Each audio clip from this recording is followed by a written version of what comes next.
बिस्मिल्लाहिर्रहमानिर्रहीम। अस्सलाम वालेकुम नाज़रीन, आप यूट्यूब चैनल देख रहे हैं, मैं इमरान खान हूँ। DGISPR ने एक प्रेस कॉन्फ्रेंस की है और DGISPR जो पाक फ़ौज के तर्जुमान है मेजर जनरल अहमद शरीफ चौधरी, उन्होंने एक प्रेस कॉन्फ्रेंस की है और एक डिटेल प्रेस कॉन्फ्रेंस थी। बहुत सारे सवाल वहाँ पे किए गए, बहुत सारे उन्होंने जवाब दिए और ये प्रेस कॉन्फ्रेंस शुरू में उन्होंने कहा कि गैर सियासी होगी और इसमें जो है वो सिक्योरिटी तक जो है वो महदूद रहेगी और सवालात जो है वो सिक्योरिटी इश्यूज़ तक महदूद रहेंगे। लेकिन फिर वो मामला आगे से आगे बढ़ता गया, बहुत सारे सवालात हुए, बहुत सारे जवाबात दिए गए और बज़ाहिर जो इससे एक तासुर आया वो ये है कि ये प्रेस कॉन्फ्रेंस अगर ओवरऑल आप देखें या सोशल मीडिया पे जो इसका रिएक्शन है या इस प्रेस कॉन्फ्रेंस को आप सुने तो आपको आइडिया होता है कि ये एक सियासी जमात पाकिस्तान तहरीक इंसाफ के खिलाफ, यानी देखने में तो ये लग रहा है। और अब इसमें उन्होंने कहा कि वो आप देख लें, मुज़ाकरात सियासी जमातें करती हैं, इदारे नहीं करते, इंतशारी टोले से बातचीत नहीं हो सकती, DGISPR ने कहा।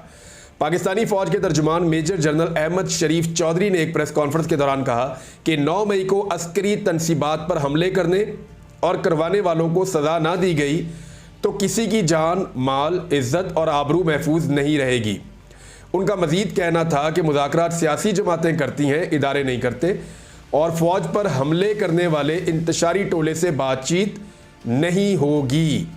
ये उन्होंने कहा DGISPR ने और साथ ही उन्होंने कहा मुज़ाकरात सियासी जमातों को ज़ेब देती है, फ़ौज को नहीं ज़ेब देता। इंतशारी टोला उन्होंने करार दिया उन लोगों को और ये इल्ज़ाम पाकिस्तान तहरीक इंसाफ पे और इमरान खान साहब पे एक्चुअली लगाया जाता है। अच्छा, इसमें बहुत सारे सवालात भी हुए, बहुत सारे जवाब भी है। एक सवाल तो ये था कि जनरल रिटायर फैज़ हमीद के खिलाफ इंक्वायरी में हक़ाइक़ तक पहुँचेंगे। इस सवाल से जब पूछा गया कि एक हाउसिंग सोसाइटी के मामले पर फैज़ हमीद के खिलाफ इंक्वायरी शुरू की गई थी तो उस पर क्या पेशरफ्त हुई, तो उन्होंने कहा कि हमारा एहतसाब का अमल है, सुप्रीम कोर्ट के अहकामात और वजारत दिफा की हदायत की रोशनी में एक 2 स्टार जर्नल ये इंक्वायरी कर रहे हैं। इसका मकसद इल्ज़ामात को एक तरफ रखकर हक़ाइक़ तक पहुँचना है। इसकी बुनियाद पर सिफारिशात तैयार होंगी।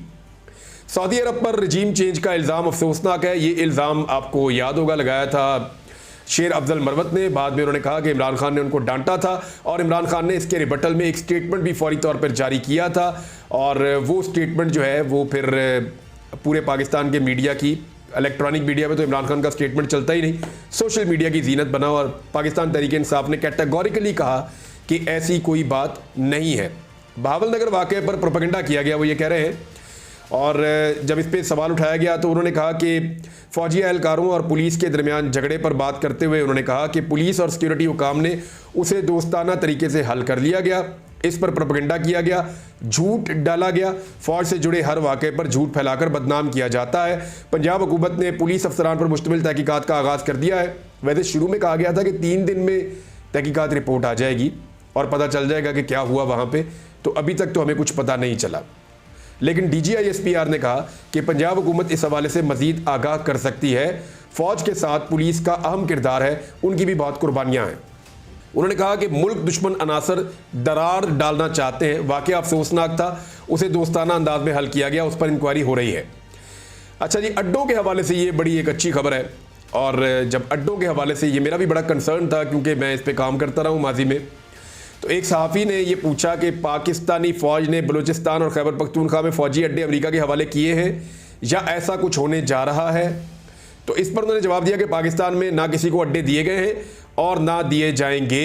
ये मज़ायका खेज़ बात है और प्रोपेगेंडा है। तो ये बहुत अच्छी बात है अगर अड्डे नहीं दिए गए, और अड्डे देने भी नहीं चाहिए। और माजी में जिन्होंने अड्डे दिए थे उन्होंने पाकिस्तान के साथ ज़्यादती की थी और गलत किया था।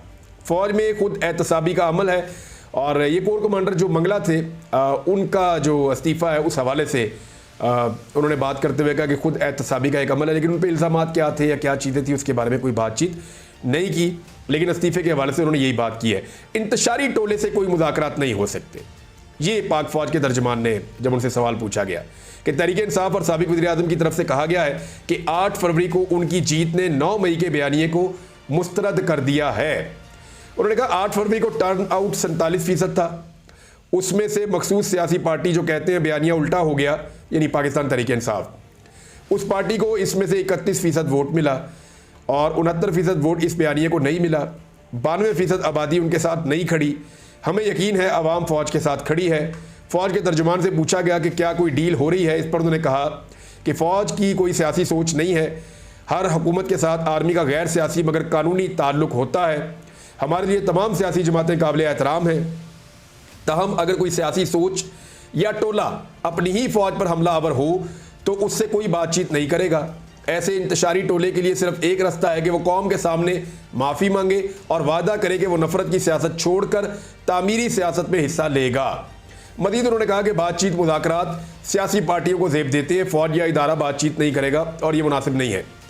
अच्छा जी, ये एक तरफ तो उनका ये मुतालबा है कि इमरान खान साहब, और ये बात बड़ी देर से सामने आ रही है कि इमरान खान साहब पब्लिकली आकर माफ़ी मांगे और वो ये कहें कि आइंदा वो इस किस्म की सियासत नहीं करेंगे। अभी भी उनके पास जो इमरान खान साहब के पास ऑफ़र है उसमें दो ही चीज़ें हैं कि एक तो 2 साल तक के लिए बिल्कुल खामोशी सियासी मामलात के अंदर वो बिल्कुल डाउन कर लें अपनी पार्टी को और अपने आप को, जो मुबैना तौर पर चीज़ें सामने आ रही हैं, और दूसरा ये है कि वो माफ़ी मांगें और मादरत करें और कहें कि आइंदा ऐसा नहीं करेंगे।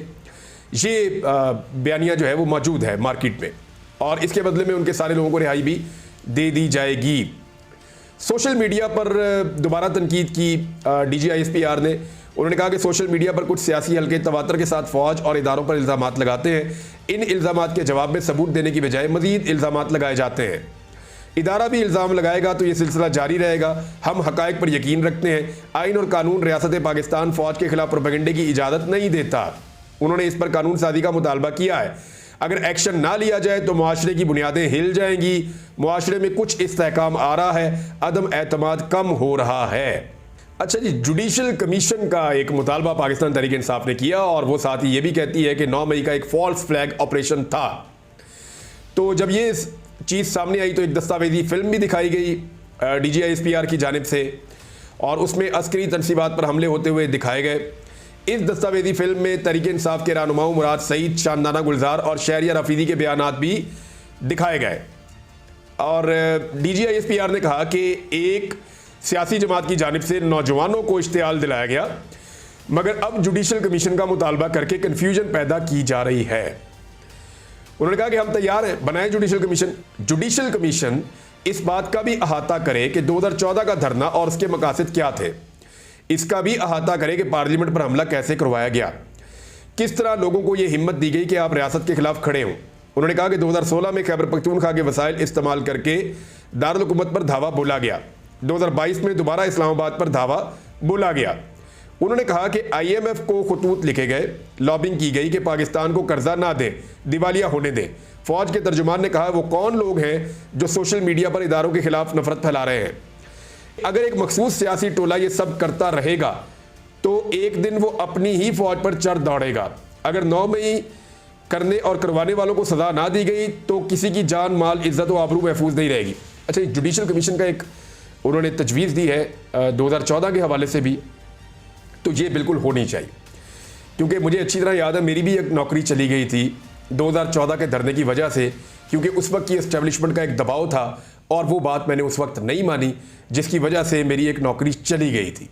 तो मैं तो उसमें गवाही भी दे सकता हूँ जाके कि एक्चुअली उस वक्त क्या हो रहा था। और पाकिस्तान तहरीक इंसाफ ने इसके ऊपर एक रद्द-ए-अमल भी दिया है, वो भी मैं आपको बता दूंगा। 9 मई करने और करवाने वालों को आइन और कानून के मुताबिक सज़ा देनी होगी, ये पाक फ़ौज के तर्जुमान ने कहा है। और जब पूछा गया कि 9 मई के मुबैना मास्टर माइंड को 1 साल गुजरने के बावजूद सज़ाएँ नहीं मिली और वो उसे फॉल्स फ्लैग ऑपरेशन करार देते हैं, जुडिशल कमीशन की तश्कील का मुतालबा किया जा रहा है और इस मुतालबे के हवाले से दीगर जमातों की हमायत भी हासिल है, तो इस पर वो क्या कहते हैं। तो उन्होंने कहा कि 9 मई सिर्फ अफवाज पाकिस्तान का मुकदमा नहीं, ये पूरे पाकिस्तान की आवाम का मुकदमा है।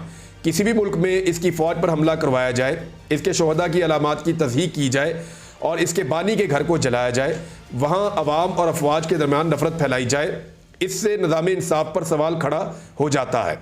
अगर ये करने और करवाने वालों को कैफरे किरदार तक ना पहुँचाया जाए।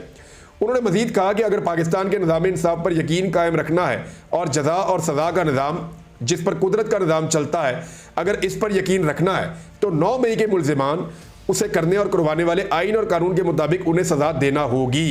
इस पर पाकिस्तान तहरीक इंसाफ का रद्द-ए-अमल भी है, वो मैं आपको दूसरे हिस्से में बताता हूँ, क्योंकि पहले DGISPR ने प्रेस कॉन्फ्रेंस की तो ये सारी चीज़ें जो है वो पहले बताई जाए। उन्होंने कहा कि सियासी रहनुमाओं ने चुन चुन कर अहदाफ दिए कि इधर हमला करो। चंद घंटों में मुल्क भर की फौजी तनसीबात पर हमले किए गए।